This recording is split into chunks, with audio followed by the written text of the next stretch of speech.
jueves y viernes, y clases un poquito más extensas. Bien, perfecto. Ahora, lo que vamos a hacer es, vamos a comenzar hasta donde podamos, no vamos a tener trabajo práctico en esta clase, así que no se alarmen por eso. Vamos a dejarlo para la semana que viene.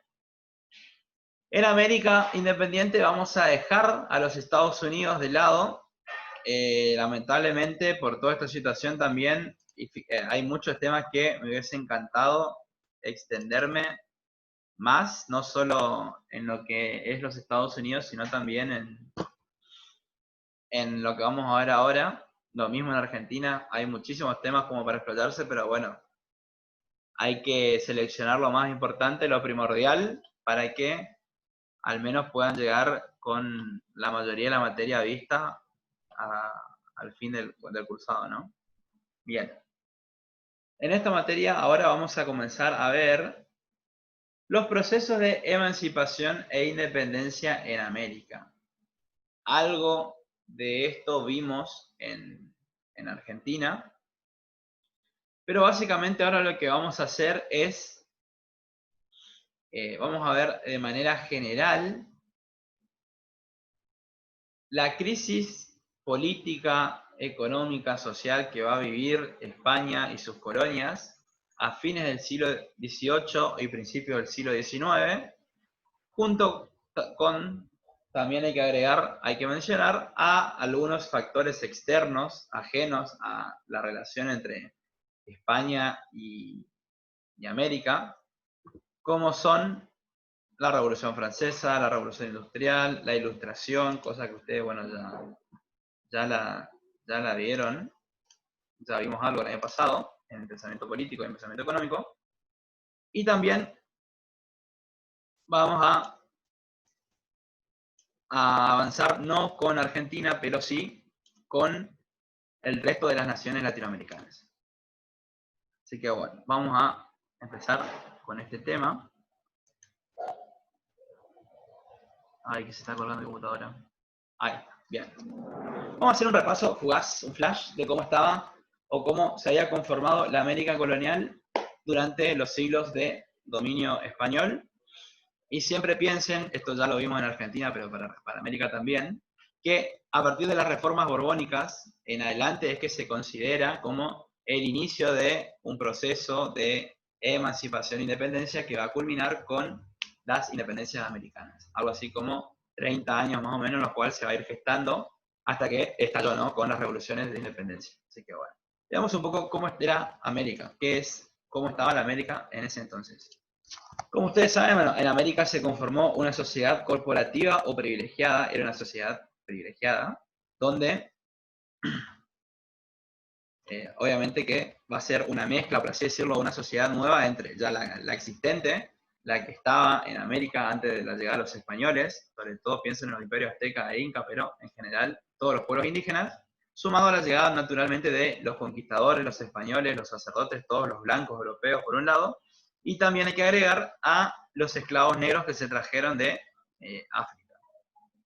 Entonces, sabemos que fue una sociedad privilegiada, ya que había un sector minoritario, una élite blanca, peninsular se le dice, quiere decir que nació en España, que era la que gobernaba, la que tenía acceso a los cargos políticos, a las mejores actividades económicas, que tenía rango social alto, etcétera, etcétera, que podríamos decir estaban en la cúspide de la pirámide social.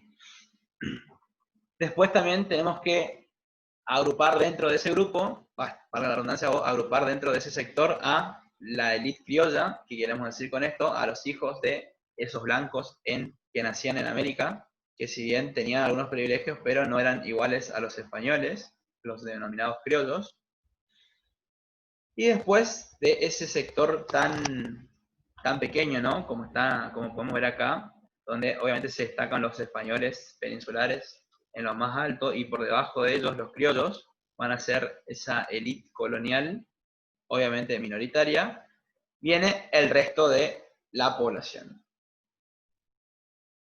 Y acá podemos ver estos dos sectores los mestizos, mulatos y zambos, ustedes recordarán que se los conocía con el nombre de castas, y básicamente eran las mezclas raciales que hubo, los hijos de blancos con indígenas, que eran los mestizos, los hijos de blanco y negro, que eran los mulatos, los zambos, que eran los hijos de indígenas y esclavos negros.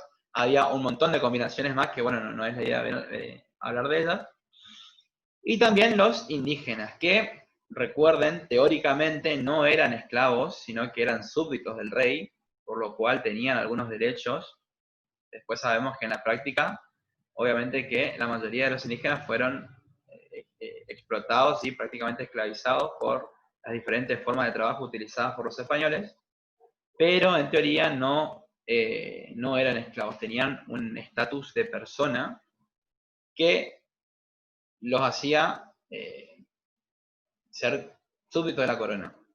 Y por ahí lo que me confundí es que los hacía humanos, eso es lo que quería decir, cosa que no eran los negros, que sí estaban en el eslabón más bajo de la sociedad, los esclavos negros, y eran considerados como un bien, ¿no? Un bien que se podía vender, comprar, etcétera, etcétera, ¿no? Entonces, ahí tenemos cómo estaba configurada esta sociedad. Obviamente que este sector era el privilegiado y quien llevaba adelante los destinos de las colonias, el resto, los mestizos por ahí eran peones, artesanos, gauchos, vendían comerciantes, es decir, hacían de todo un poco. Los indios en su mayoría trabajaban en las plantaciones, en las encomiendas, y después los esclavos sí para los trabajos forzados o para la actividad doméstica. Esta va a ser la sociedad colonial que va a formarse en América, y va a ser muy importante tener en cuenta a este sector, al sector de los criollos. ¿Por qué? Porque la élite criolla va a ser la que se ponga a la cabeza, por así decirlo, de lo que fue los movimientos de emancipación en América, la formación de juntas y posteriormente las luchas y las guerras, ¿no? Va a ser la élite criolla quien esté al mando guiada y la que va a guiar un poco al resto, ¿no? A los mestizos y a los indios, a quienes se unieron a esa causa. Así que bien, siempre tengan en cuenta eso, la importancia de la élite criolla por un lado. Desde el punto de vista económico, no, nos vamos a poner a ver de nuevo qué actividad económica era la más importante. Ustedes saben que era la minería.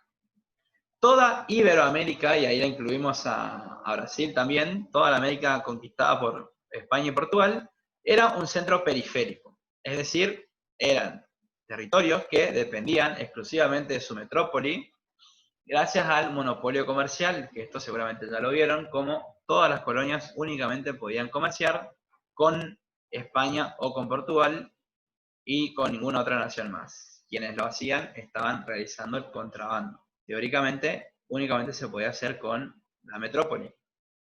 ¿Qué se producía acá en América? Básicamente era una región productora de materias primas, y esto también va a ser importante tenerlo en cuenta para nuestra materia de América Independiente, porque vamos a ver cómo, una vez alcanzada la independencia, la actividad económica no varió para nada. Las nuevas naciones siguieron, o se van a ir incorporando al mercado mundial, por así decirlo, siendo productora de materias primas. De ahí ya podemos ver cada región, recuerden, el Alto Perú y México con la minería, Argentina, lo que es hoy Argentina y Uruguay con la cría de ganado, tenemos a Brasil con la plantación de azúcar, el café, lo mismo que el Caribe, el cacao en Colombia y Venezuela. Es decir, cada región va a tener va a producir alguna materia prima que durante la etapa colonial únicamente comerciaba con la colonia.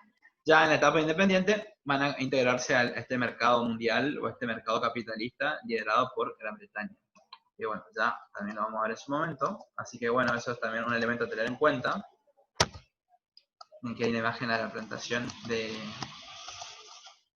acá, donde podemos ver cómo trabajaban una mezcla de indígenas y negros.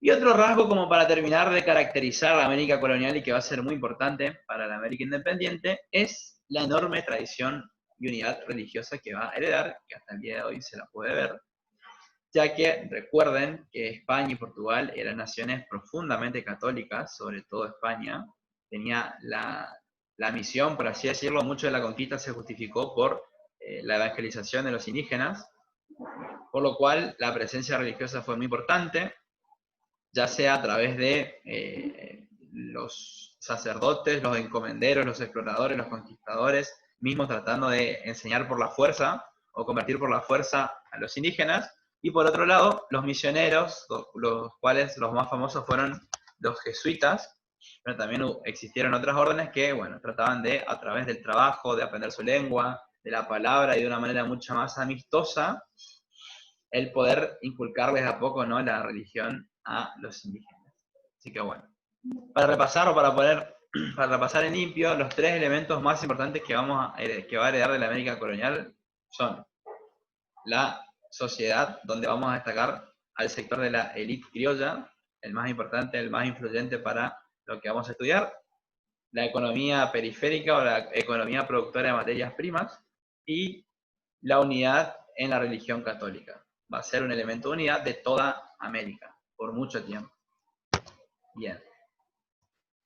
Y bueno, lamentablemente no nos va a dar el tiempo, pero los voy a pasar así de manera general, que cuando suba los textos por ahí lo pueden ir leyendo. Céntrense un poco en lo que fueron las reformas borbónicas y pombalinas, y agrego pombalinas ya que es el nombre del marqués de Pombal, que va a ser un funcionario de la corona portuguesa que también va a llevar una serie de reformas en Brasil, similares a las reformas borbónicas, que van a tener por ahí el mismo efecto, ¿no? Traten de identificar cuando vayan a leer las reformas más importantes. Nosotros por ahí vimos una que fue la creación del Virreinato del Río de la Plata, pero a la hora de buscar, así por decirlo, lo puntual, lo esencial de cada tema, fíjense que las reformas van a tratar de aumentar, modernizar y centralizar el dominio español sobre sus colonias. Eso significaba que el grado de autonomía que tenían los criollos en América va a ser despojado. ¿Qué quiere decir con esto? Que se va a marcar cada vez más, va a haber más una diferencia entre los españoles, los funcionarios españoles nacidos en Europa, que venían a ocupar cargos en América, y que iban a dejar de lado a los criollos nacidos en Buenos Aires, Caracas, Santiago, etc.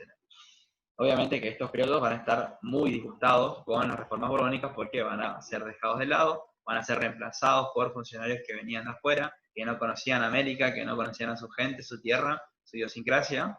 Entonces, ahí tenemos un punto importante, ¿no? El disgusto que va a tener la élite criolla. Esto lo podemos ver sobre todo con el régimen de intendencias o la creación de intendencias, así como vimos en el Virreinato del Río de la Plata, va a pasar en toda América, ¿no? Así que bueno, siempre tengan en cuenta eso a la hora de hablar de reformas políticas. Y en cuanto a reformas económicas, y con esto, bueno, voy a terminar, fíjense que estos son los reyes, perdón, el rey de España Carlos III, quien llevó adelante las reformas borbónicas, y el ministro Marqués de Pombal en Portugal.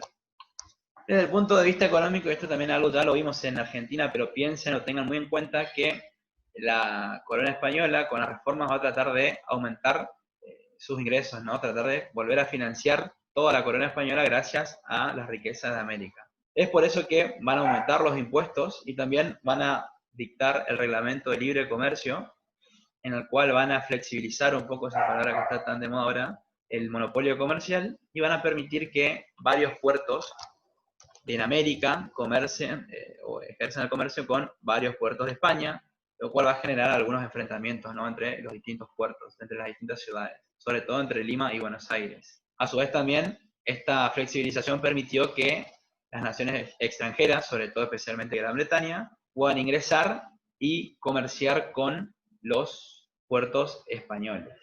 Que bueno, eso ya vimos cómo fue una de las causas, por así decirlo, de las invasiones inglesas. Bien, vamos a dejar acá antes que termine. Obviamente que tenía mucho más para explicarles, pero bueno, era necesario hacer estas aclaraciones. Y bueno, lo único que les voy a decir es que a los que puedan conectarse, los que realmente puedan acceder, háganlo, porque va a ser muy importante, les va a ser mucho más provechoso, más fácil entender los textos y la materia. Y que bueno, tan solo tenemos 7 semanas, así que hay que, bueno, ponerse más las pilas todavía. Así que bueno, chicos, nos vemos el jueves. Que sigan bien. Nos estamos viendo. Hasta la próxima. Bueno, profe, gracias. Hasta la próxima. Hasta luego. Adiós. Besito para todos.